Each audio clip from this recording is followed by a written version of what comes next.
بسم اللہ الرحمن الرحیم۔ میں ہوں یاسر، آپ دیکھ رہے ہیں میرا یوٹیوب چینل۔ دوستو، یونان میں ایک افسوسناک واقعہ پیش آیا ہے۔ یونان میں ایک کشتی ڈوبی ہے جس میں ٹوٹل 700 لوگ شامل تھے۔ اس میں سے 400 لوگ پاکستانی تھے جو کہ 12 کے قریب بچے ہیں، باقی سب کے سب بیچارے مارے گئے ہیں۔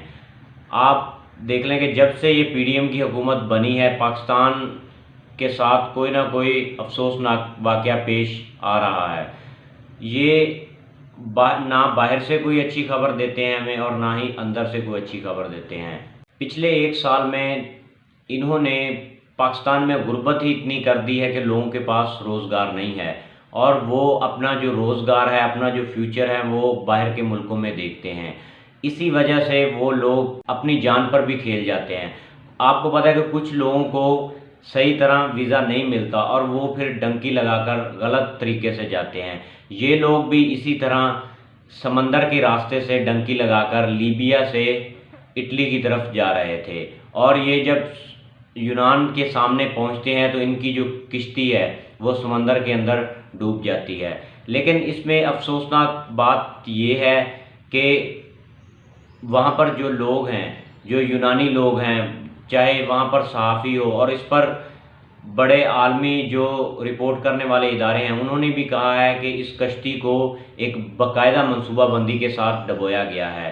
یہ ایک میسیج دیا گیا ہے کہ ہمارے ملک میں آپ مت آئیں، آپ کے ساتھ دوبارہ بھی یہ ہو سکتا ہے۔ تو اسی وجہ سے یہ سارا کام کیا گیا ہے، اور پاکستانیوں کے ساتھ یہ سلوک کیا گیا کہ انہیں کشتی کے سب سے نچلے تہہ خانے میں رکھا گیا، اور جب وہ پانی پینے کے لیے یا کچھ مانگنے کے لیے اوپر آتے تھے تو پھر انہیں ان کے ساتھ بدسلوکی کی جاتی تھی اور انہیں نیچے بھیج دیا جاتا تھا۔ آپ بدسلوکی کا اس بات سے اندازہ لگا لیں کہ کشتی ڈوبنے سے پہلے 6 پاکستانی جو تھے وہ پیاس سے ہی مر چکے تھے۔ ان میں کچھ بچے بھی تھے اور کچھ خواتین بھی تھی۔ جو 12 لوگ بچے ہیں وہ تمام کے تمام مرد ہیں، بچے اور خواتین تمام کی تمام ماری گئی ہیں۔ تو جس کی وجہ سے یہ ایک منصوبہ بندی کے تحت کام کیا گیا ہے کہ پاکستانیوں کو نیچے خانے میں رکھا گیا اور پھر کشتی کو ڈبو دیا گیا۔ اس کا ثبوت ہم اس بات سے لیتے ہیں کہ جب یہ کشتی ڈوبی ہے تو وہاں پر کوئی بھی ریسکیو کا افراد موجود نہیں تھا۔ فون وہاں پر کرنے کے باوجود، لوگوں کو بتانے کے باوجود بڑی دیر سے وہاں پر ریسکیو پہنچی ہے، اور اس کی وجہ سے یونان میں بہت بڑا احتجاج بھی ہوا ہے جس میں تقریباً 10 لاکھ کے قریب لوگ شامل ہوئے ہیں، اور باقی ملکوں میں بھی اس کی آواز اٹھائی جا رہی ہے۔ جو 2 سب سے بڑے ادارے ہیں، دا گارڈین اور BBC، وہ تو اس پر چیخ رہے ہیں کہ یہ لوگوں کے ساتھ زیادتی کی گئی ہے، دوسرے جو ملکوں کے لوگ ہیں چاہے وہ پاکستانی ہیں، ان کے ساتھ زیادتی کی گئی ہے، اور اس پر اقوام متحدہ نے بھی نوٹس لے لیا ہے۔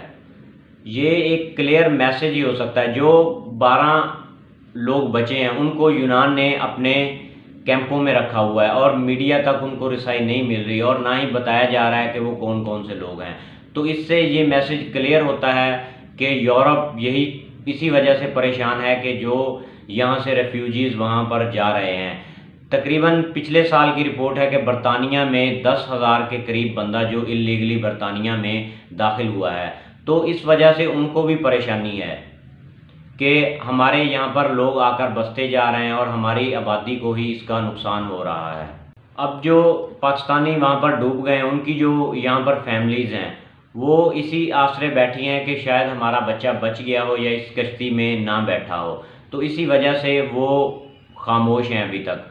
تو کچھ ایجنٹ یہ کوشش کر رہے ہیں کہ وہ ان کو ڈرائیں دھمکائیں کہ ہمارا نام مت لینا، آپ کا بچہ اس کشتی میں سوار نہیں تھا۔